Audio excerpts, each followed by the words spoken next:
આ ધડધડવા માટે પણ અમે સમાજ માટે તૈયાર છે। એક ગુજરાતના મુખ્યમંત્રી ભૂપેન્દ્રભાઈ પટેલ, એક ગુજરાતના ઉપમુખ્યમંત્રી હર્ષભાઈ સંઘવીની પોલીસમાં પાણી નથી કે આ ચૈતર વસાણા આનંદ પટેલને એરેસ્ટ કરી શકે। ત્યારે સાથીઓ જાગવાની જરૂર છે। આગળ ડોક્ટર સાહેબે કીધું આપણી જે મૂળ સંસ્કૃતિ છે આપણે ભૂલી જાયેલા। આપણો નંદરિયો દેવ, આપણો ગામનો હિમારિયો દેવ, આપણો વાઘ દેવ, ગોવાળ દેવ, આપણો કાળિયો ભૂત, આપણે ધરતી માતાને પૂજનારા, આપણે નદી નાળાને પૂજનારા, આપણે ચંદ્ર અને સૂર્યને પૂજનારા, આપણે પ્રકૃતિના પૂજક તરીકે છે। ત્યારે જન્મ મરણની વિધિ, લગ્નની વિધિ આપણે ભૂલી ચાલ્યા છે।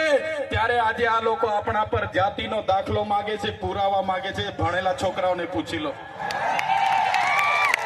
સાથીઓ, જે આપણી રીત પરંપરાઓ છે, આપણો જે પહેરવેશ છે, આપણા પૂર્વજો આઝાદી પહેલા ઓળખી કાઢતા હતા। ગોરા અંગ્રેજો આવ્યા, એમના પહેરવેશ, એમની બોલી પરથી આપણા પૂર્વજો જાણી ગયા કે આપણા દુશ્મન છે। આજે તો આપણે એ લોકોની સંસ્કૃતિ અપનાવતા થઈ ગયા, એ લોકોના પેન્ટ શર્ટ પહેરતા થઈ ગયા, એ લોકોના જીન ટી શર્ટ પહેરતા થઈ ગયા, એ લોકોના બૂટ સૂટ આપણે પહેરતા થઈ ગયા। આપણી બહેનો પણ આજે પંજાબી પહેરતી થઈ ગઈ, ડ્રેસ પહેરતા થઈ ગયા, ચણિયા ચોરી પહેરતી થઈ ગઈ, જીન્સ ટી શર્ટ પહેરતા થઈ ગયા। ત્યારે આવનારા દિવસોમાં આપણો દુશ્મન કોણ છે તે આપણને ખબર પડવાની। ત્યારે આપણા મૌલિક નૈતિક મૂલ્યો આપણે જાળવવા પડશે, આપણી બોલી ભાષા આપણે સાચવવી પડશે, આપણો પહેરવેશ, આપણી સંસ્કૃતિ, આપણા વારસામાં મળેલી આપણી પરંપરાઓ, રીત રિવાજો આપણે સાચવવા પડશે। સાથીઓ, આપણા વિસ્તારમાં વૈશ્વિકરણના નામે જમીનો છીનવાય છે, ઔદ્યોગિકરણના નામે જીઆઈડીસી આવી, એમાં જમીનો છીનવાઈ ગઈ। અને તમે જોઈ લો, આજે ધર્માંતરણના નામે આદિવાસીઓને ભોળવામાં આવે છે, આજે શિક્ષણના નામે ધર્મના પ્રચારો થાય છે।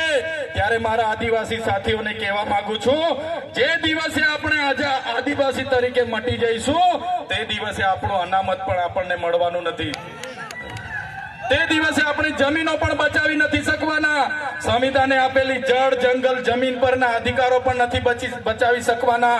ત્યારે આ લોકોને આપણે કહેવાનું છે કે આપણે હવે ઓરિજિનલ આદિવાસીની રીત રિવાજમાં, પહેરવેશમાં, આવા કાર્યક્રમમાં આપણા ઓજારો સાથે, વાજિત્રો સાથે ઉપસ્થિત થયેલા છે।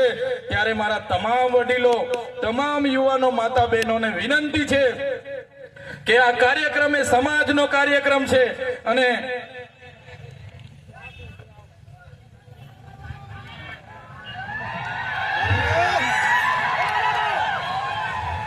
આજનો